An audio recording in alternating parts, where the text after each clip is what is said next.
आज की हमारी क्लास का टॉपिक है वैक्यूम डायोड। तो देखते हैं इसको। ज़्यादातर जितने भी हमारे डायोड ट्रांजिस्टर वगैरह आएंगे, तो एक चीज़ आपको ध्यान रखनी है कि उनका सिंबल और ये जो वोल्ट एम्पियर करेक्टरिस्टिक या फिर जिसको हम बोलते हैं वी आई करेक्टरिस्टिक, इनकी ज़रूर डिमांड करते हैं क्वेश्चंस के अंदर। तो आपको ये जो ग्राफ है थोड़ा सा प्रैक्टिस कर करके कह सकते हैं कि रटने पड़ेंगे कि इसका ग्राफ इस तरह का होता है। 200 पे इसकी वैल्यू जो भी है यहाँ पे, जैसे ये 200 है और ये कोई एक पर्टिकुलर वैल्यू है 400 है। तो ये आप मतलब कोई भी वैल्यू ले सकते हो, लेकिन थोड़ा सा आइडिया एक रहना चाहिए कि ये 40-80 के आसपास था, ये 200-400 के आसपास था, और ये ग्राफ कैसा था वो थोड़ा सा आपको याद करना पड़ेगा। और ऐसे जो वोल्ट एम्पियर करेक्टरिस्टिक हैं वो काफ़ी सारे हैं। हम लोग बाद में डायोड के बाद ट्रायोड, पेंटोड, फिर ट्रांजिस्टर, रेक्टिफायर, उसके बाद में ब्रिज, तो बहुत सारी चीज़ें पढ़ने वाले हैं। तो उनमें हर एक में लगभग हमें सब में वोल्ट एम्पियर करेक्टरिस्टिक जरूर डिमांड करते हैं क्वेश्चन के अंदर।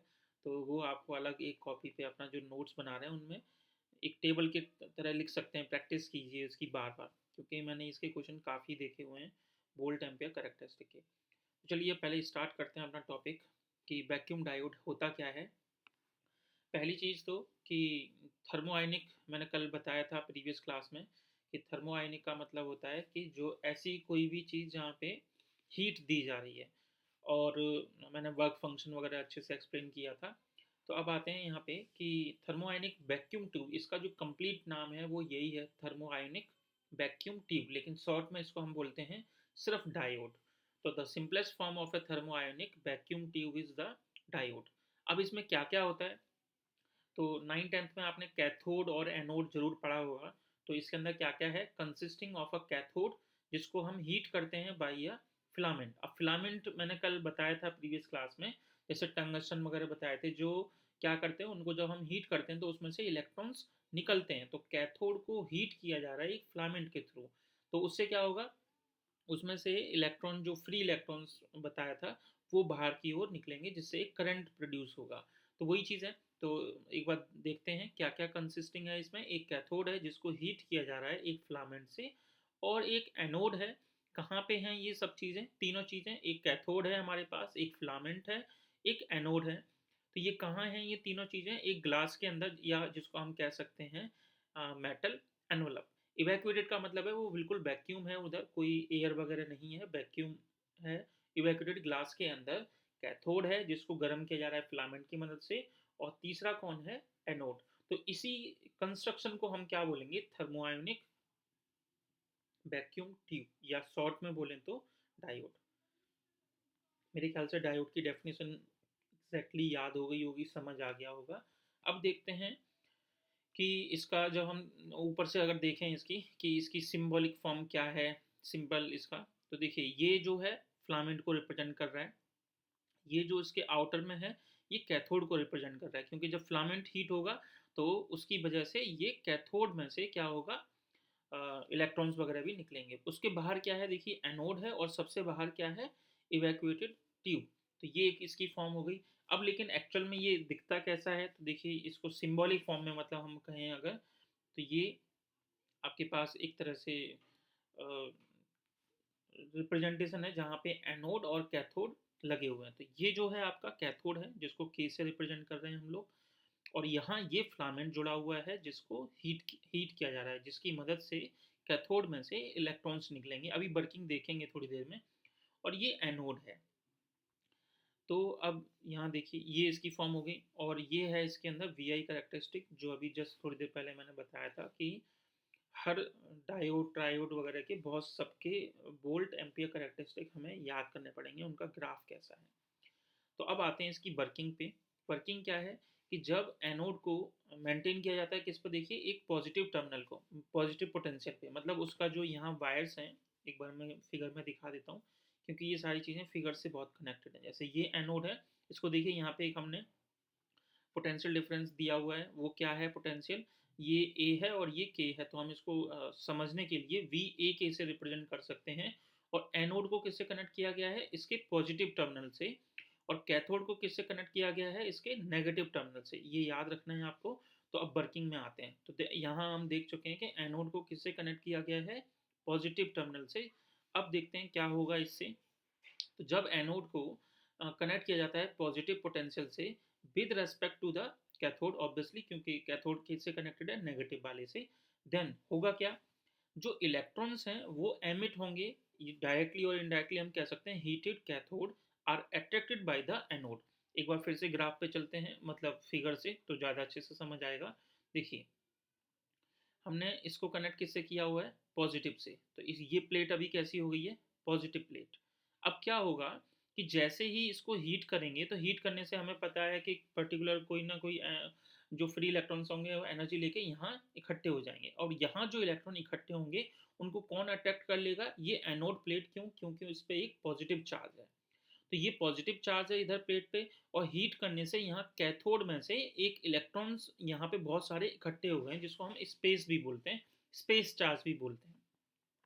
तो उन इलेक्ट्रॉन्स को बाहर तो आ गए एक पर्टिकुलर वर्क फंक्शन को क्रॉस करके, लेकिन अब जिन जिन इलेक्ट्रॉन्स के पास खुद की भी कुछ एनर्जी एक्स्ट्रा होगी, जैसे प्रीवियस क्लास में मैंने बताया था कि वर्क फंक्शन का मतलब है एक मिनिमम अमाउंट ऑफ एनर्जी। मतलब इलेक्ट्रॉन को उस सरफेस से बाहर निकलने के लिए सपोज अगर 2 इलेक्ट्रॉन वोल्ट की जरूरत है तो वो बाहर आ जाएगा। लेकिन अगर अब उसको हमने 5 इलेक्ट्रॉन वोल्ट एनर्जी दे दी या 7 दे दी, तो वो बाहर तो आएगा ही आएगा, बाकी उसमें एक्स्ट्रा एनर्जी भी होगी जिससे वो इधर उधर मूवमेंट भी कर सकता है। लेकिन जिसके पास सिर्फ 2 ही थी तो वो तो यहाँ इकट्ठे हो जाएंगे सारे इलेक्ट्रॉन्स, लेकिन जिनके पास ज़्यादा होगी वो आगे मूवमेंट भी करेंगे। अब उससे क्या होगा कि अब जब मैंने इसको पॉजिटिव से कनेक्ट कर दिया, तो ये पॉजिटिव प्लेट तो क्या करेगी, यहाँ जो भी इलेक्ट्रॉन्स इकट्ठे हो गए होंगे उनको अपनी तरफ अट्रैक्ट करेगी। और हमें पता है कि इलेक्ट्रॉन्स का जो फ्लो होता है, डेफिनेशन जो है इलेक्ट्रिक करंट की वो यही है कि इलेक्ट्रॉन का फ्लो पर unit time is known as electric current. तो यहाँ से हमने क्या किया, एक बार रिवाइज करते हैं कि डायोड के अंदर एक एनोड है, एक कैथोड है जिसको हीट किया जा रहा है एक फिलामेंट से, और फिर जब हमने इसको पॉजिटिव से कनेक्ट कर दिया है, और इस कैथोड में से इलेक्ट्रॉन्स यानी नेगेटिव जो पार्टिकल्स या कह सकते हैं इलेक्ट्रॉन जो हैं वो बाहर आ जाएंगे वर्क फंक्शंस को क्रॉस करके। फिर यहाँ बहुत सारे इलेक्ट्रॉन इकट्ठे हो जाएंगे, लेकिन क्योंकि ये पॉजिटिव प्लेट है और ये बहुत हाई पोटेंशियल होता है, बहुत ज़्यादा हाई, पिछली क्लासेस में बताया था कि इसी वजह से ये बैन भी हैं कई देशों में, मतलब ज़रूरत के हिसाब से अपना देखा जाता है। तो बहुत ज़्यादा हाई पोटेंशियल होता है यहाँ पे।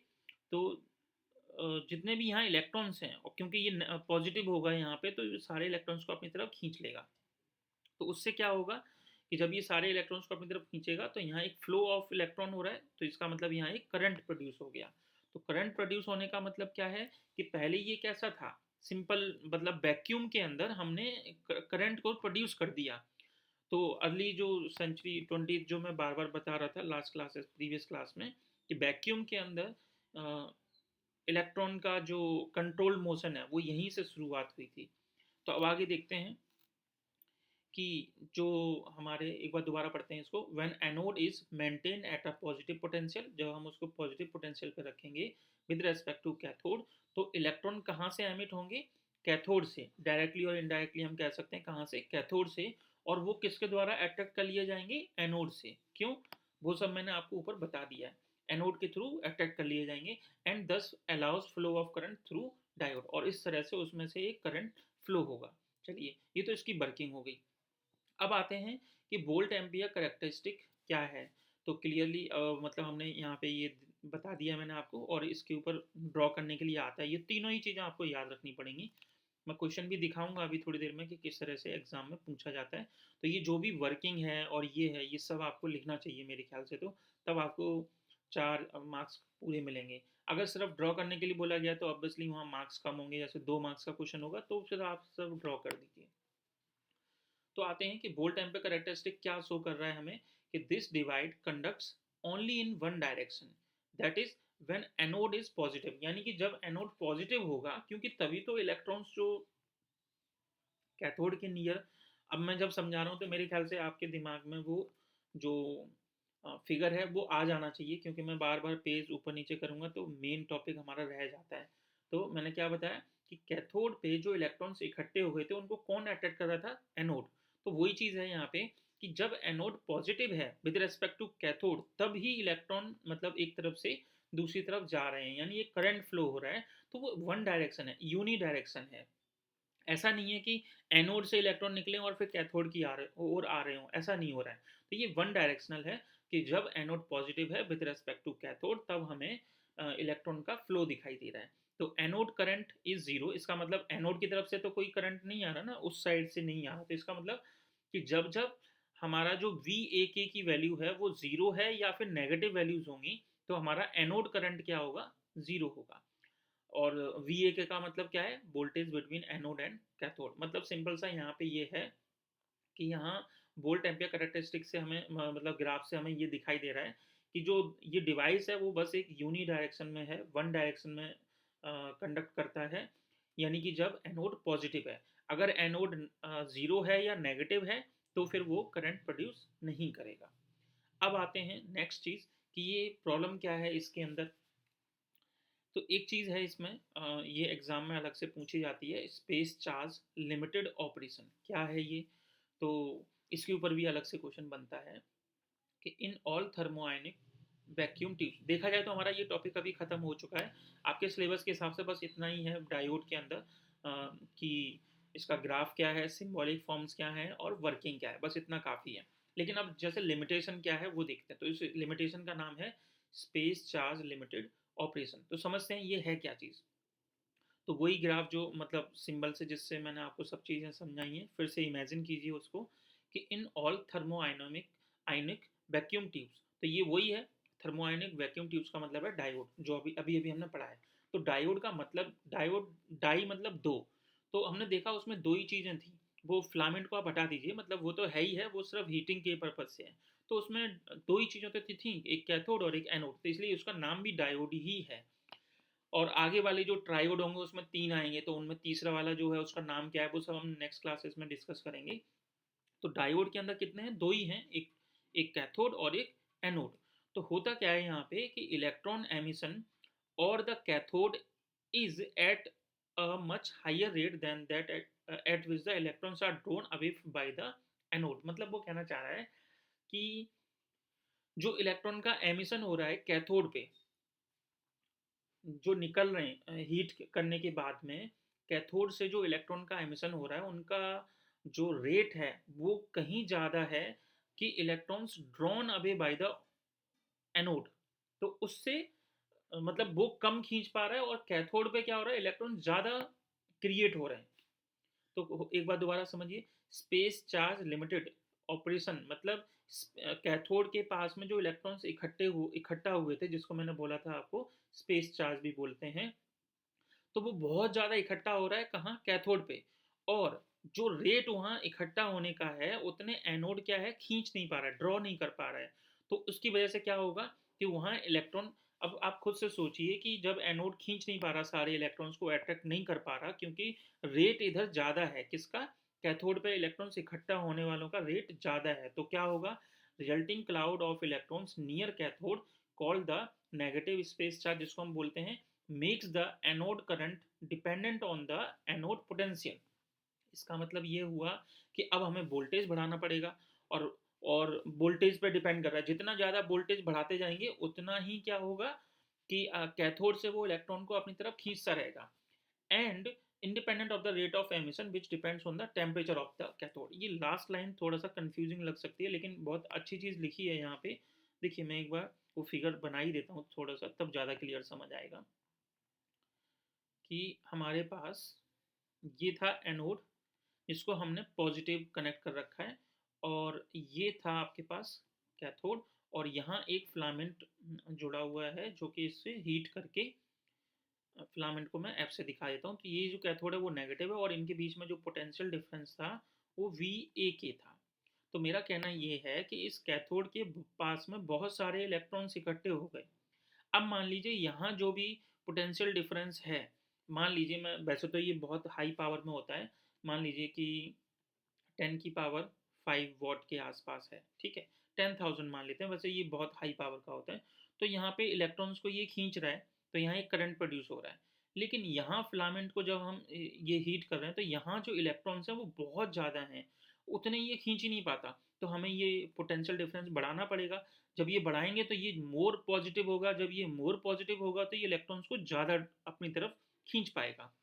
तो वही लिखा हुआ है कि कैथोड पे जो इलेक्ट्रॉन का एमिशन का जो रेट है वो बहुत ज़्यादा हाई है एज कंपेयर टू एनोड के द्वारा खींचे गए इलेक्ट्रॉन्स को अपनी तरफ खींचे गए। तो इसका मतलब क्या हुआ कि यहाँ इलेक्ट्रॉन्स जो है वो यहाँ से यहाँ जा तो रहे हैं, लेकिन यहाँ रेट बहुत ज़्यादा है। तो अब कौन सी चीज़ किस पर डिपेंड कर रही है, अब ये भी समझते हैं। यहाँ जो इलेक्ट्रॉन्स को खींचना है वो किस पर डिपेंड कर रहा है, एनोड पे। और एनोड किस पर डिपेंड कर रहा है, यहाँ के वोल्टेज पे, कि ये कितना हाई वोल्टेज है। जितना ज़्यादा हाई वोल्टेज होगा उतना ही यहाँ से इलेक्ट्रॉन्स ये अपनी तरफ खींच पाएगा, और अगर नहीं खींचेगा तो ये सारे इलेक्ट्रॉन यहीं बने रहेंगे। ठीक है। अच्छा, दूसरी चीज़, तो यानी कि इलेक्ट्रॉन्स यहाँ से खींचने के लिए हमें क्या चाहिए, हाई वोल्टेज। अच्छा, दूसरी चीज़, तो यानी कि इलेक्ट्रॉन खींचने वाली चीज़ किस पर डिपेंड कर रही है, पोटेंशियल पे। और इधर जो हमारा ये जो कैथोड है ये किस पे डिपेंड कर रहा है, इलेक्ट्रॉन को मतलब बाहर निकालने के लिए फिलामेंट को जब हम हीट कर रहे हैं यानी कि टेम्परेचर पे। तो बस यहीं पे इसका टॉपिक बस इतना ही दिया हुआ है। तो इस वजह से यहाँ पे बहुत ज़्यादा हाई पावर देनी पड़ती है, तब जाके यहाँ इलेक्ट्रॉन्स जो हैं वो ऊपर की ओर सारे निकल पाते हैं। क्यों? क्योंकि यहाँ रेट ज़्यादा है। तो इसी को हम बोलते हैं स्पेस चार्ज लिमिटेड ऑपरेशन। तो इन ऑल एक बार दोबारा पढ़ लेते हैं, कोई चीज़ छोटी होगी तो वो भी रिवाइज हो जाएगी, मैं डिस्कस कर लूँगा। कि in all thermodynamic vacuum tubes यानी कि डायोड्स के अंदर इलेक्ट्रॉन एमिशन, तो ये जो लिमिटेशन है ना, इसी वजह से वैक्यूम ट्रायोड बनाया गया। उसमें एक अलग से एक और चीज़ डाली गई, तीसरा डायोड, जिसको मतलब तीसरा एक चीज़, जैसे यहाँ एनोड और कैथोड है तो वहाँ ग्रिड होता है। तो वो क्यों डाला गया, वो इसी वजह से। तो एक बार दोबारा समझते हैं कि in all thermodynamic vacuum tubes the electron emission कहाँ पे, कैथोड पे, उनका जो रेट है वो बहुत ज़्यादा हाई है एज कंपेयर टू जो इलेक्ट्रॉन्स ड्रॉ किए जा रहे हैं किसके द्वारा, एनोड के द्वारा। तो इस वजह से जब यहाँ ये सारे नहीं खींच पाएगा तो यहाँ एक क्लाउड क्रिएट हो जाएगा जिसको हम स्पेस चार्ज बोलते हैं या नेगेटिव स्पेस चार्ज बोलते हैं। क्यों? क्योंकि ये सारे इलेक्ट्रॉन्स को खींच नहीं पा रहा। तो अब यहाँ की और क्या चीज़ मिलती है कि जो एनोड करंट है एक तरह से यहाँ से जो ये जा रहा है वो किस पर डिपेंड कर रहा है, पोटेंशियल पे। जितना ज़्यादा हाई पोटेंशियल होगा उतना ज़्यादा इलेक्ट्रॉन्स को ये खींचेगा, उतना ही ज़्यादा करंट प्रोड्यूस होगा। तो यानी कि ये किस पर डिपेंड कर रहा है, इसके पोटेंशियल पे। अच्छा, और ये किस पर डिपेंड नहीं कर रहा है, एनोड करंट, नॉट डिपेंडेंट, या कह सकते हैं इंडिपेंडेंट किसके है, रेट ऑफ एमिशन। एमिशन का मतलब कैथोड से जो इलेक्ट्रॉन निकल रहे हैं, विच, और वो किस पर डिपेंड कर रहा है, टेम्परेचर ऑफ द कैथोड। इस लाइन को एक बार और मैं अपनी तरफ से बता देता हूँ, वैसे समझ तो आ ही गया होगा कि ये जो एनोड करंट है वो किस पर डिपेंड कर रही है, इसका मतलब। तो एनोड करंट इसका मतलब है डिपेंड कर रही है इस पोटेंशियल पे। अगर ये पोटेंशियल हाई नहीं होगा तो ये इलेक्ट्रॉन्स को अपनी तरफ नहीं खींच पाएगा। और इंडिपेंडेंट किसके है, इस एमिशन के। क्योंकि यहाँ एमिशन तो बहुत सारा इकट्ठा हो भी जाए, बहुत सारा इकट्ठा हो भी जाए, तब भी ये एनोड से करंट तो उतना नहीं, उतना प्रोड्यूस नहीं हो पा रहा ना। ये प्रोड्यूस तभी हो पा रहा है जब यहाँ वोल्टेज को हम हाई कर रहे हैं ताकि वो खींच पाए। अगर यहाँ पे हम वोल्टेज ही ना लगाएं तो फिर तो ये इलेक्ट्रॉन्स को खींच ही नहीं पाएगा, और इलेक्ट्रॉन्स को नहीं खींचेगा तो फिर यहाँ कोई करंट प्रोड्यूस नहीं होगा। तो इस तरह से हम कह सकते हैं कि यहाँ से जो करंट निकल रहा है, प्रोड्यूस हो रहा है, वो सिर्फ और सिर्फ इस पर डिपेंड कर रहा है, वोल्टेज पे। और किस पर डिपेंड नहीं कर रहा है, मतलब इंडिपेंडेंट किसके है, इस रेट ऑफ एमिशन के। इससे इसका कुछ लेना देना नहीं है कि independent of rate of emission which. और जो रेट ऑफ एमिशन है, क्योंकि वो तो किस पर डिपेंड करता है, कैथोड के टेम्परेचर पे। मेरे ख्याल से अब क्लियर हो गया होगा कि यहाँ जो एनोड करंट है वो सिर्फ और सिर्फ किस पर डिपेंड कर रहा है, इस वोल्टेज के। जितना ज़्यादा हाई होगा उतने इलेक्ट्रॉन्स को ये खींचेगा। मेरे ख्याल से अब सारी चीज़ें मैंने क्लियर कर दी हैं, लेकिन ये बहुत इंपॉर्टेंट था। एग्ज़ाम में आपको लिखना पड़ेगा ये वाला, तो आप इसमें ऐसा कुछ नहीं कर सकते कि कुछ छोड़ दें, लिमिटेड लाइन से लिखी है। दूसरी चीज़, मैंने ये जो नोट बनाए हैं, नोट्स, वो पूरा जो आपकी PHE 10 है उसी से बनाए हुए हैं, वही सब चीज़ें लिखी हुई हैं यहाँ पे जो आपकी बुक्स में दिया हुआ है।